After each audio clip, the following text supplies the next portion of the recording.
Hello YouTube and fellow Star Wars collectors. In this video, I wanted to share with you my build process for making these landing platforms, which you may have seen in my spaceport diorama. A lot of people were very interested during my recent room tour update about my build process when it comes to these landing platforms that you see throughout my room display. So I thought I'd answer those comments, which I really appreciate, and actually show you a tutorial behind this build process. But with all that said and done, don't forget to smash a like on this video, subscribe if you're new, or even become a channel member, and this is where the build begins.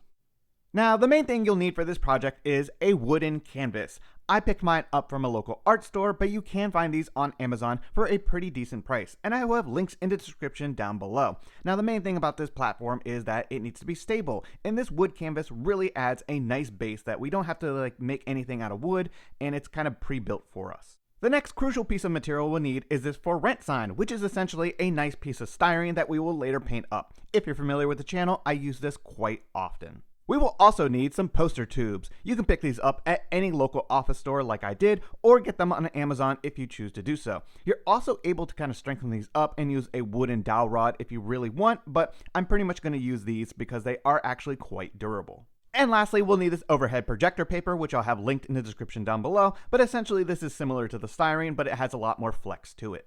We will also need some spray paint. I like to use these two primers by Rust-Oleum because they have a nice flat finish, and you can use whatever you choose, just try not to use a high gloss. We will also need some yellow spray paint, and I personally don't like anything at the hardware store. It's very runny and just not good, so I picked up this can from a local art store because it's kind of my go-to.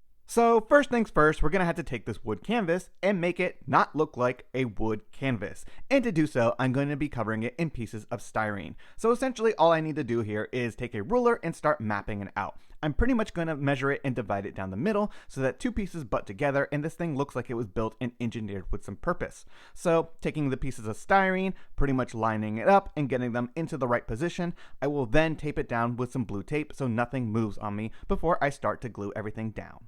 Once everything is nice and secure, I'm going to take some Loctite glue and use this to bond the two pieces together. Now, I personally like the Loctite just because it's got a super quick, strong bond, and I've had the most success with it versus hot glue or just any type of other Gorilla Glues that I've used in the past. And pretty much, I'm just going to put a bunch of this stuff all over the wood canvas, get everything lined up again, and then put it down into place and let it do its thing. I will say you would want to use some gloves for this just because getting super glue on your hands is quite a pain.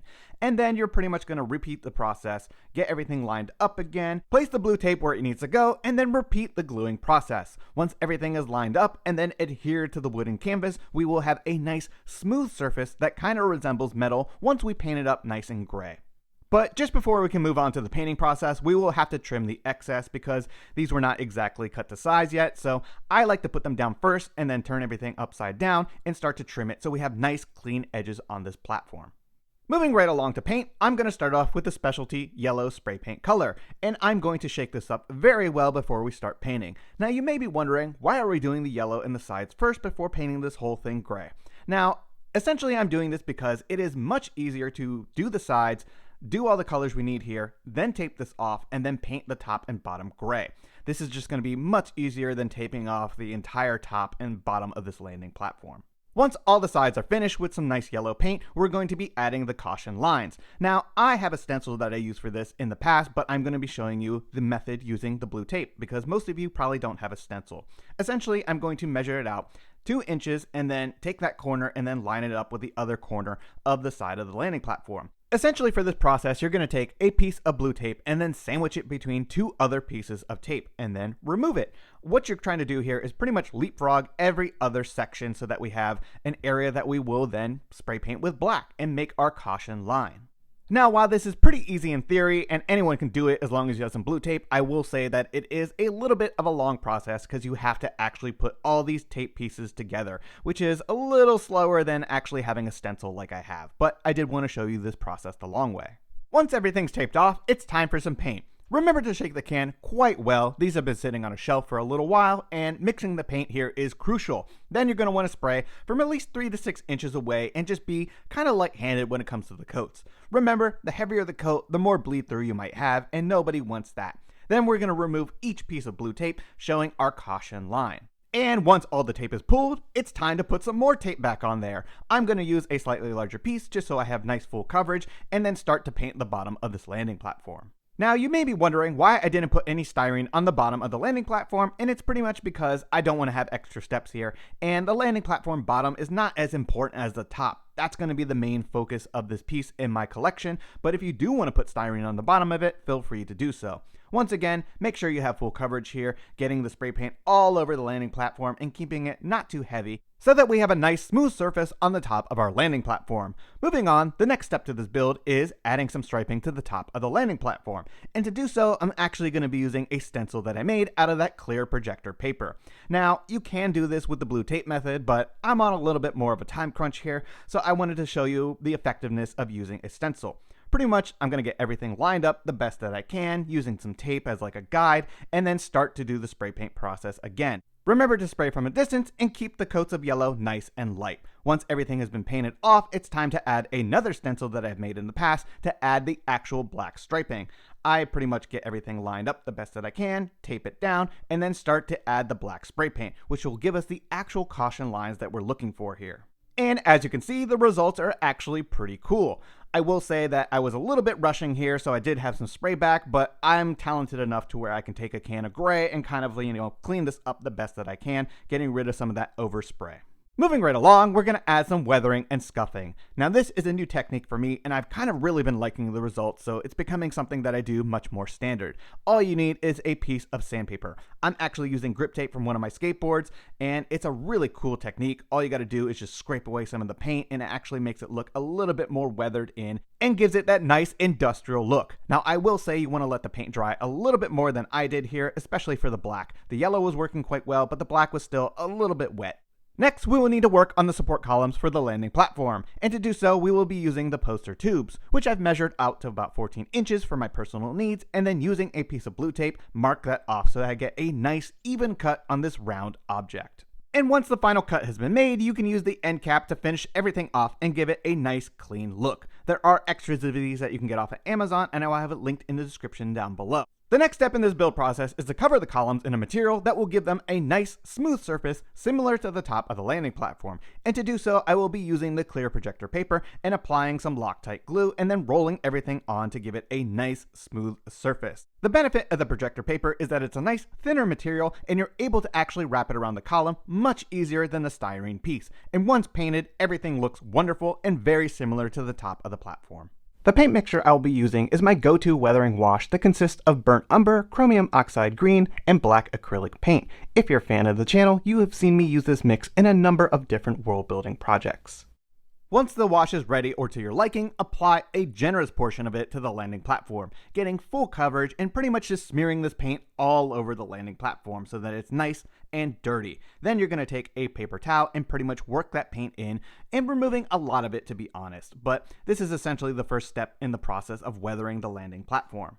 Carry the paint and the same process onto the sides and bottom of the platform, ensuring that you're putting a lot of paint into the corners and just really dirtying this thing up and giving it a nice grimy look. After the first round of preliminary weathering, we're going to go back in with some secondary hits, which are much more targeted and will give this a lot more character, as we're adding kind of like mud marks and just like real nice weathering that gives this a lot of character. We're going to also want to be repeating the same processes to the columns themselves. So cover them up, give them a preliminary wash, wipe that away, and then start to hit them with some secondary hits as well, giving them nice runoff and just like a lot of character. Now, a landing platform in a dirty spaceport would not be complete without some oil marks. And to do so, I'm going to be pretty much using some black paint with a little bit of that wash mixed into it so it's not a pure black, applying a primary, hitting it with a secondary, and then working everything in. And then a new method that I've been doing recently is actually some splatters. Get the brush nice and wet, and then just flick on some splatters that really give it a cool effect, in my opinion. Allow those to dry for just a while, and then take a look at it, and it really does have a cool look that adds a lot to this landing platform, especially when you start to see a lot of this all over the thing, making it look nice and lived in. Moving on to the last part of the painting process, we're going to be adding some rust to this platform, and to do so, I'm going to be using some burnt sienna and some of the original wash color to give it a nice dirty rust look. Take the new paint color and apply it to the sides of the landing platform. This is going to be one of the crucial areas that we're hitting with this rust color, as we want to create that nice runoff that you see in these old industrial sections. We're also going to be applying this to the sides of the columns themselves, because this would be a natural area where rust would build up and start to run down. Moving on to the top of the landing platform, you're going to want to add some rust here, but essentially we're going to be putting down a preliminary wash just to give a nice subtle hint of that rust color.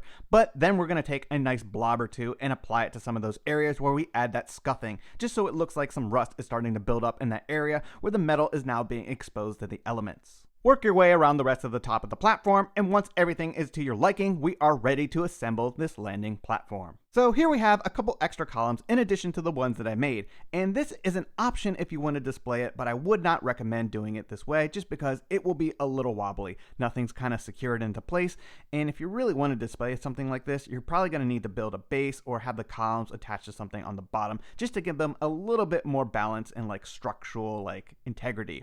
The way I'm going to display this in my collection is kind of a cantilevered method where I'm going to take the landing platform, slide it into place, and it's going to be resting on the back on part of a diorama, and then the support beams will be holding all the weight in the front. So as you can see, it is nice and sturdy and able to hold a vehicle. So that is the main way how I display all of these landing platforms in my diorama. And here you can see I have quite a number of platforms and catwalks that just help build this world that I've created in my collection room. For me, this is Star Wars collecting at its finest, a bunch of 3.75 figures, all populating a giant world in display in my collection room. As you can see, I've already started to put a couple figures together and get some stuff going, and I definitely will have to build this out a little bit more. I have this X-Wing here. It might not be the permanent home for it, but I kind of just wanted to give you an idea of this world that I've created. And here you can see a variety of different platforms and catwalks and structures that just house my collection.